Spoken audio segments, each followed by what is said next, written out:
विमल में गुलिस्तां की ये कुछ लजीज फरिश्ते जब साथ घुले तो जी ललचाए और दिल कहे कि स्वाद की इस जुबान में खुद को ऐसा डुबाऊं कि निकल ना पाऊं। विमल की जुबान कुछ है ही ऐसी, मानते हैं ना? विमल बोलो जुबान केसरी। नमस्कार, आप शुरुआत कर चुके हैं देखना देश का सबसे दमदार बुलेटिन दमदार 10 और आपके साथ मैं हूं विवेक।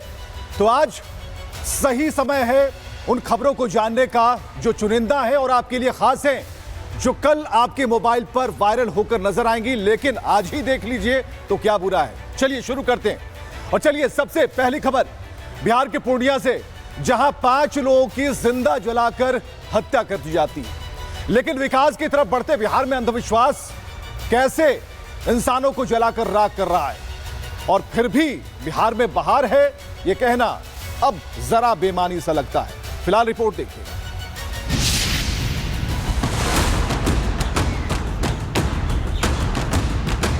बिहार को लगी अपराधियों की नजर,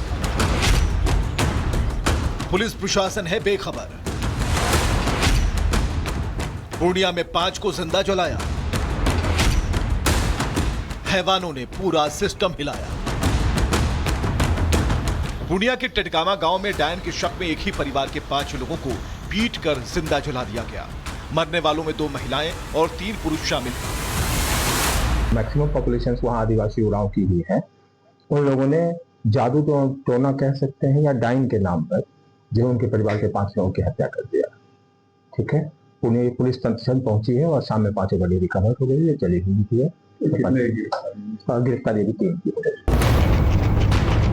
बिहार के बहार पर बड़ा सवाल है। सवाल पड़ते बिहार में अंधविश्वास पर है और एक सवाल तेजस्वी यादव पूरे डेटा के साथ पूछ रहे हैं, ये कौन सा राज है? तेजस्वी पूछ रहे हैं कि परसों सिवान में 3 लोगों की नरसंहार में मौत हो गई।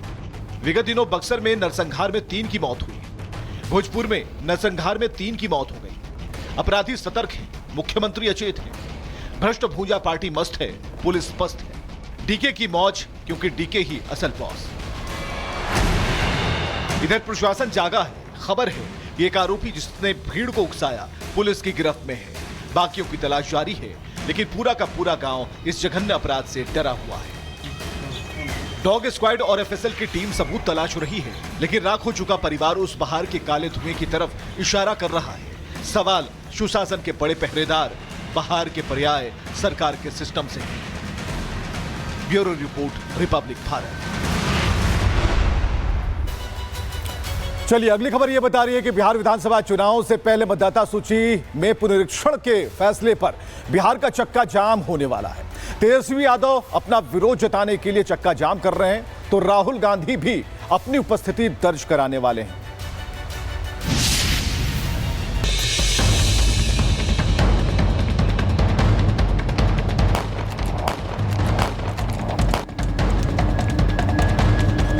चुनाव से पहले वोटर लिस्ट पर मचा घमासान। किसका फायदा, किसका नुकसान? बिहार विधानसभा चुनाव से पहले मतदाता सूची पुनरीक्षण के फैसले को विपक्ष भुनाने में जुटा है। भ्रम फैलाया जा रहा है कि बिहार के वोटर्स का नाम लिस्ट से काट दिया जाएगा। अब तेजस्वी ने 9 जुलाई को बिहार में चक्का जाम का ऐलान किया है और भारी चक्का जाम के बीच 4 चक्कों वाली गाड़ी पर सवार राहुल भी बिहार पहुंचने वाले। 9 तारीख को देखिए राहुल गांधी जी और हम दोनों मिल करके जो है चक्का जाम हम लोग करेंगे। जिस प्रकार से बिहार के गरीबों का अधिकार मत छीनने का प्रयास किया जा रहा है, तो उनके अधिकार के लिए हम लोग चक्का जाम करेंगे और साथ ही साथ ट्रेड यूनियन का हम लोग पुरजोर समर्थन भी करेंगे। राहुल गांधी हों या तेजस्वी यादव हों, ये वोटर लिस्ट परीक्षण एक तरफ सुप्रीम कोर्ट गए हैं, कोर्ट पर भरोसा रखें। अनट सनट की बातें कह करके ये लोग बचाना चाहते हैं एक खास वर्ग के मतदाताओं को, जो घुसपैठ ये हैं। बिहार की कानून व्यवस्था पर सवाल उठा रहे तेजस्वी 9 जुलाई को उसी बिहार में चक्का जाम कर कानून का मजाक बनाएंगे और उनका साथ यूपी में बैठे अखिलेश यादव भी दे रहे हैं। समाजवादी पार्टी तेजस्वी की मदद करेगी। आदरणीय लालू प्रसाद यादव जी के साथ समाजवादी पार्टी खड़ी दिखाई देगी। इनके पिताजी सत्ता में अपने को बरकरार रखने के लिए नरसंहार कराते थे। वह खेल बंद हो चुका है, नरसंहार समाप्त हो चुका है बिहार में। अब जो लोग डबल वोटिंग का खेल खेलते हैं, अरे बांग्लादेशी हो या पाकिस्तानी हो, वो देश का नागरिक नहीं है, उसके विरुद्ध इनको भी खड़ा होना चाहिए। लेकिन देश से इनको प्रेम नहीं है, इसलिए का आवासीय बना करके वोटर लिस्ट में नाम जुड़ाना चाहते हैं। बिहार में चक्का जाम होगा, लेकिन क्या पॉलिटिकल माइलेज की खातिर आम लोगों का चक्का जाम करना सही है? कौन प्रभावित होगा? आम लोग ही तो परेशान होंगे। फिर आम लोगों की राजनीति करने वाले खास लोगों को ये क्यों नहीं सूझता? Bureau report, Republic Bharat. और चलिए उत्तर प्रदेश की बात, जहां अवैध धर्मांतरण पर योगी बाबा बिल्कुल चौकन्ने हैं और चौकन्ना है उनका पूरा तंत्र, उनका पूरा सिस्टम। छांगुर बाबा की गिरफ्तारी और 100 करोड़ की संपत्ति के बाद जो खुलासे हुए वो और भी हैरान करने वाले हैं, देखिएगा।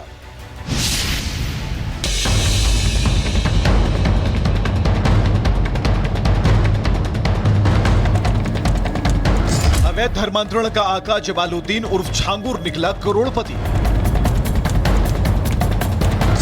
अंगूठी और नग बेचने वाला छांगुर निकला धर्मांतरण का बाबा। यूपी एटीएस की जांच के बाद ईडी की फांस में फंस गया छांगुर। यूपी में धर्मांतरण बाबा बनने निकला छांगुर भूल गया था कि यूपी में एक ही बाबा है और वो है यूपी के सीएम योगी बाबा। सीएम योगी की सख्ती के बावजूद धर्मांतरण का वजूद बनाने चला था छांगुर, जो अब बाबा बनना तो दूर एटीएस की रडार पर है और ईडी पूछ रही है 100 करोड़ के अलावा कहां बा। हर जाति की लड़कियों के धर्मांतरण का रेट भी फिक्स था। ब्राह्मण, क्षत्रिय, सरदार लड़कियों के लिए 15 से 16 लाख, पिछड़ी जातियों के लिए 10 से 12 लाख और अन्य जातियों के लिए 8 से 10 लाख रुपए तय थे। मकसद था हिंदू लड़कियों को प्यार में फंसाओ, धर्मांतरण कराओ और पैसे कमाओ। इन्होंने एक गैंग या एजेंट्स बनाए थे जो प्रेम जाल में फंसकर युवाओं का धर्मांतरण कराते थे और उन्हें धर्मांतरण करने के लिए दबाव भी डालते थे। एसटीएफ की जांच में ये प्रकाश में आया कि इस गैंग ने 40 से ज़्यादा अकाउंट में 100 करोड़ से ज़्यादा विदेशी फंडिंग प्राप्त की है और इस धन का इस्तेमाल धर्मांतरण में और लोकल प्रॉपर्टी के परचेज में किया गया है। लेकिन अब 100 करोड़ की फंडिंग और 40 से ज्यादा इस्लामिक देशों की यात्रा ने ऐसा फंसा है कि जवाब देते नहीं बन रहा। तलाश उन सभी की है जो इस नेक्सस से जुड़े थे। तलाश उनकी है जो नाम बदलकर भोली भाली लड़कियों को शिकार बनाते थे। फिलहाल धर्मांतरण का गुर सिखाने वाला छांगुर सच्चाई उगल रहा है। Bureau report, Republic Bharat. तो छांगुर झिंगूर की तरफ सब कुछ बता रहा है। इधर मुहर्रम जुलूस के दौरान हंगामा ही नहीं हुआ, बल्कि हंगामे का वीडियो बनाकर उसे इंस्टाग्राम पर डाला गया। सवाल खड़ा करने की कोशिश की गई सिस्टम को लेकर। लखीमपुर से लेकर रतलाम तक की जो तस्वीरें हैं वो हम आपको दिखाने जा रहे हैं। और सबसे पहले ये भी अब देखिए कि ताजिया कहां गिरा और कहां ताजिए में आग लग गई।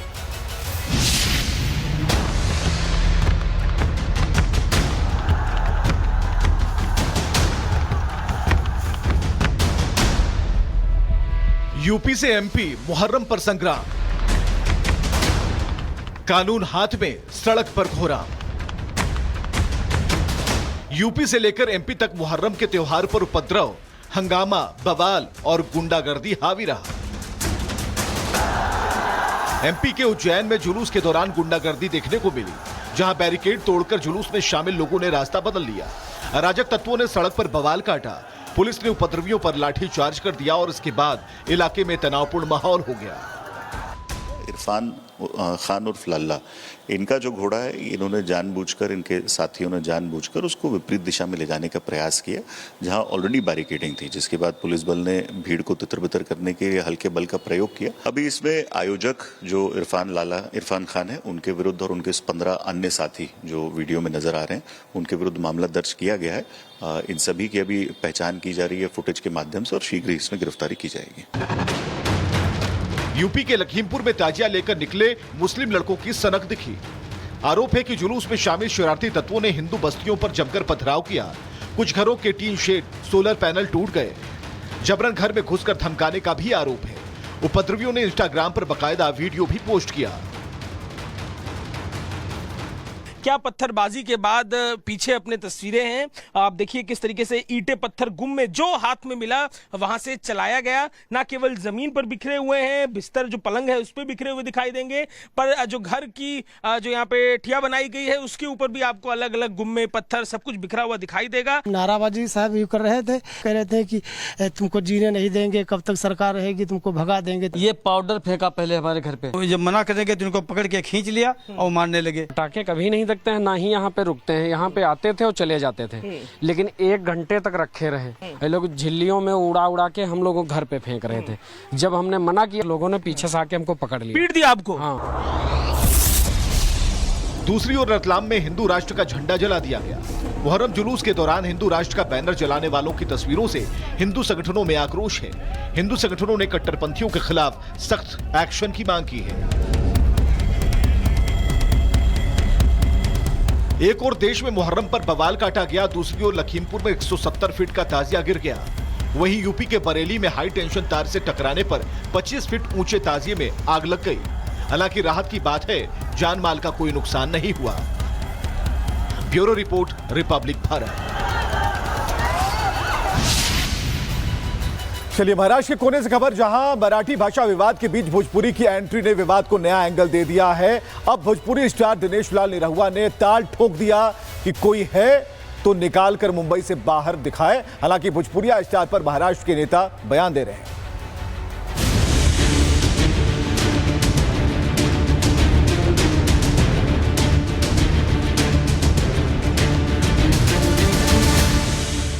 महाराष्ट्र में हिंदी मराठी भाषा विवाद में अब भोजपुरी की एंट्री। भोजपुरी एक्टर और सांसद दिनेश लाल निरहुआ ने किया चैलेंज। निरहुआ ने कहा, किसी में दम है तो निकाल कर दिखाए। भाषाई उन्माद को मुद्दा बनाकर हाथ मिला चुके ठाकरे ब्रदर्स को सांसद दिनेश लाल निरहुआ ने खुला चैलेंज कर दिया। कह दिया, किसी में दम है तो निकाल कर दिखाए। आप राजनीति करिए, पर जोड़ने की राजनीति करिए, तोड़ने की नहीं। तो मुझे लगता है अगर कोई इस तरह की बात करता है और किसी में दम है तो हमको महाराष्ट्र से निकाल के दिखाए। मैं नहीं बोलता हूं मराठी, मुझे निकाल के दिखाओ।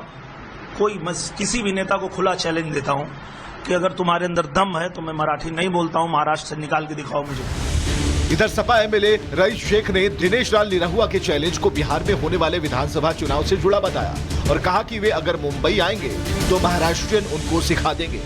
ये बिहार के इलेक्शन से जुड़ा हुआ है। निरहुआ जी आएंगे तो महाराष्ट्रियन उनको सिखा देंगे मराठी। ऐसा नहीं होता।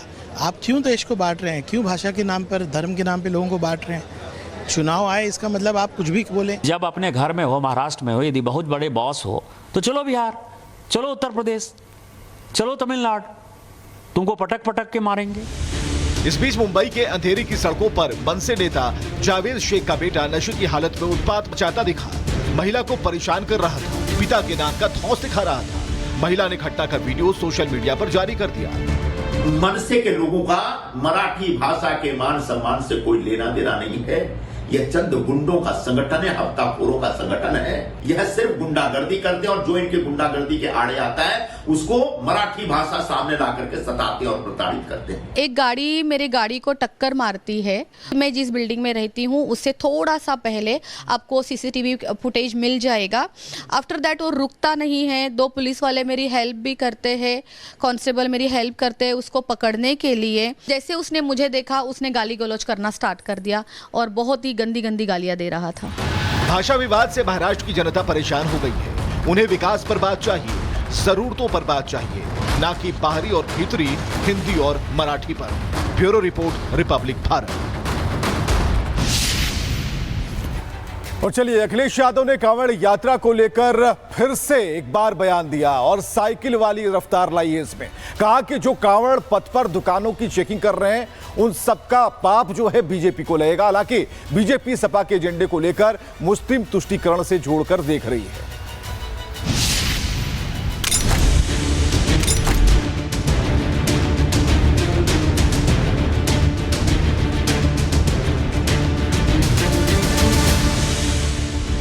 कांवड़ यात्रा से दिक्कत, अखिलेश को नसीहत। ये घुघरू वालों को, नाच गाना वालों को कांवड़ थोड़े न पसंद आएगा। वोट बैंक का चक्कर, कांवड़ियों पर सियासत। 20 साल में सरकार ने कांवड़ियों के लिए क्या व्यवस्था की है बताओ। यूपी का सियासी पारा बेमौसम हाई रहता है। ऐसे में सावन में कांवड़ यात्रा पर राजनीति तो होनी ही थी। सनातन के खिलाफ बयानबाजी कर पीडीए का वोट बैंक बचाए रखना अखिलेश को शायद भारी पड़ गया। यही वजह है कि फिर एक बार उन्होंने कांवड़ यात्रा पर बयानबाजी कर अपना एजेंडा जाहिर कर दिया। जो हमारे कांवड़िया हैं, जो आस्था के साथ एक परंपरा को निभाते हैं, कम से कम इनको वो इंफ्रास्ट्रक्चर बना के देना चाहिए था जो सुविधा मिलती, और जो सुविधा मिलनी चाहिए वो क्यों नहीं दे पा रहे हैं लोग। हम तो इनसे कहेंगे कि कमिश्नर डीएम एसपी को लगाएं सेवा के लिए, खाना वाना की व्यवस्था के लिए, और सीओ और एसडीएम को लगाएं उनके पैर दबाने के लिए, तो शायद उससे बड़ा आराम मिलेगा उन्हें। अखिलेश ने यहाँ तक कह दिया कि कांवड़ रूट पे पड़ने वाले दुकानों को जितना चेक किया जाएगा उतना ही बीजेपी पर पाप चढ़ेगा। इसके बाद बीजेपी ने जमकर पलटवार किया। कम से कम ये अपने 20 साल का हिसाब किताब तो दें। अब क्या कह रहे हैं, इनका चेक कर लो, दुकान मालिक कौन है, क्या आपको नहीं पता कौन है? हर साल तो चेक करते हो। तो आप ये हर साल बदनाम करने के लिए चेक करते हैं। हर साल कांवड़ियों को धोखा देते हैं, हर साल ये धोखा देते हैं। ये जितना ये चेक करें उतना इन पर पाप पड़ रहा है। देखिए, घुघरू वालों को, नाच गाना वालों को कावड़ थोड़े न पसंद आएगा, उनको घुघरू पसंद आएगा। और वैसे भी जो लोग प्रशासन को भैंस ढूंढने के लिए लगाते थे, वो दूसरे पर सवाल तो उठाएंगे। मुस्लिम तुष्टिकरण की राजनीति करने के लिए उनको लगता है जितना हम सनातन पर हमला करेंगे उतना ही हमारा मुस्लिम वोट बैंक पूरा होगा। ये वही लोग हैं शायद जो लोग खाने पीने के सामान में थूक देते हैं, यह समर्थन करने वाला अखिलेश यादव है। कांवड़ यात्रा से पहले यूपी में गरमाई सियासत के बीच मुख्यमंत्री योगी आदित्यनाथ ने कांवड़ रूट का हवाई सर्वेक्षण किया। 11 जुलाई से कांवड़ यात्रा पूरे देश में शुरू होगी, लेकिन उससे पहले ही राजनीतिक और सामाजिक टकराव के संकेत देखने को मिल रहे हैं। Bureau report, Republic Bharat. और चलिए खबर का कोना लखनऊ से, जहां आम लोगों ने आम को लूट लिया। आम की प्रदर्शनी लगी थी और सीएम योगी ने उद्घाटन किया था, लेकिन रसीले आमों को देखकर लोगों से रहा नहीं गया और फिर आम की लूट मच गई।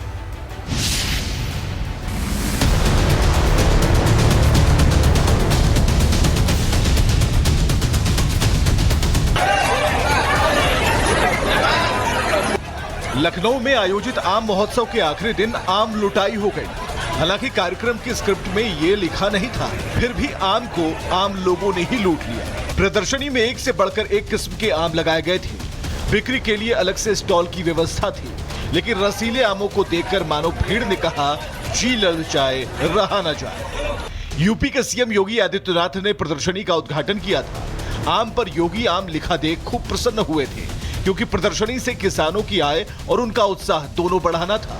लेकिन आखिरी दिन मची भगदड़ पर सपा नेता अखिलेश यादव योगी प्रशासन को जिम्मेदार बता रहे हैं। कह रहे हैं गरीबों का अपमान हुआ है। सिस्टम होता, एडमिनिस्ट्रेशन काम किया होता, मैनेजमेंट होता, तो आम के लिए भगदड़ नहीं मचती। और ये सरकार ने जानबूझ के भगदड़ मचवाई, जिससे हमारे गरीब लोगों का अपमान हो।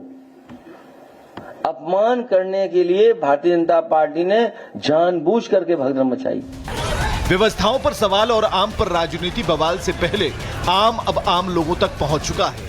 हाँ, इतना जरूर है कि आम लोगों को भी आम को देखकर ऐसी भावनाएं प्रदर्शित नहीं करनी चाहिए थी। Bureau report, Republic Bharat. और चलिए राजस्थान से खबर, जहां रील बनाने के चक्कर में एक पिता ने अपनी बेटी की जान को खतरे में डाल दिया। राजस्थान में एक ऐसा ही वाकया सामने आया और बच्ची के पैर डगमगा रहे थे, लेकिन पिता रील बनाने पर आमादा था।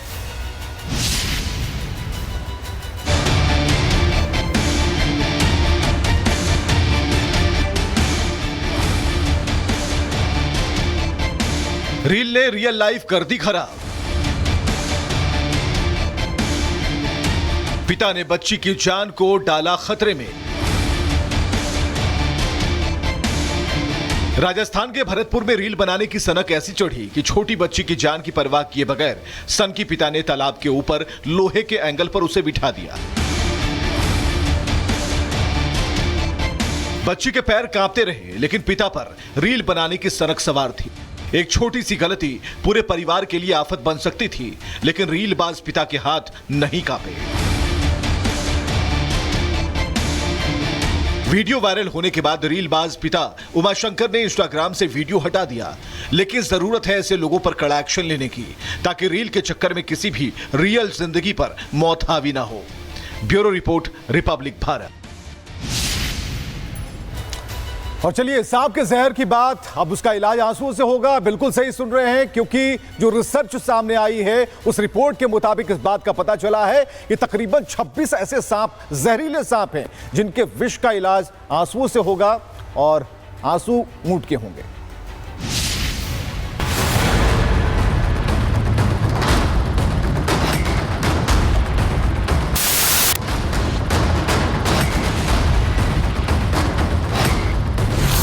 ऊंट के आंसू, जहर का इलाज। अब ऊंट के आंसुओं से होगा जहरीले सांप के जहर से बचाव। बीकानेर के national research centre on camel की रिसर्च में पता चला है कि ऊंट के आंसुओं में मौजूद एंटीबॉडी 26 सांपों के जहर को खत्म कर सकती है। एनआरसीसी के वैज्ञानिकों के रिसर्च में पता चला है कि ऊंट के आंसू सांप के जहर को बेअसर करने में सक्षम हैं। एआरसीसी शोधकर्ताओं ने ऊंटों के आंसू से सॉसकेल्ड वाइपर के जहर का इलाज करने में कामयाबी पाई है। ये सांपों की विषैली प्रजाति है। इस सांप के काटने के बाद किसी की जान बचना मुश्किल माना जाता है। ऊंट के आंसू से निकाले गए एंटीबॉडी को जहर के घातक प्रभावों को बेअसर करने में कामयाबी मिली है।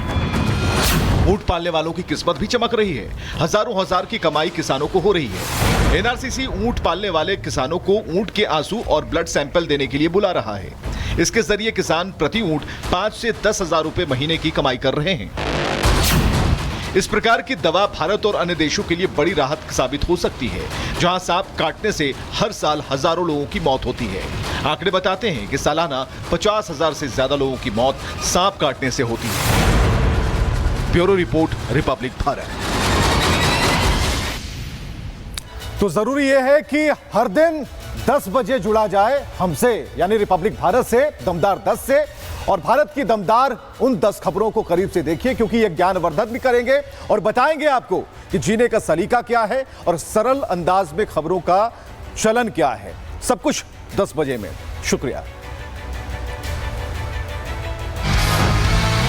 विमल में गुलिस्तां के ये कुछ लजीज फरिश्ते जब साथ घुलें तो जी ललचाए, और दिल कहे कि स्वाद की जुबान में खुद को ऐसे डुबाऊं कि निकल ना पाऊं।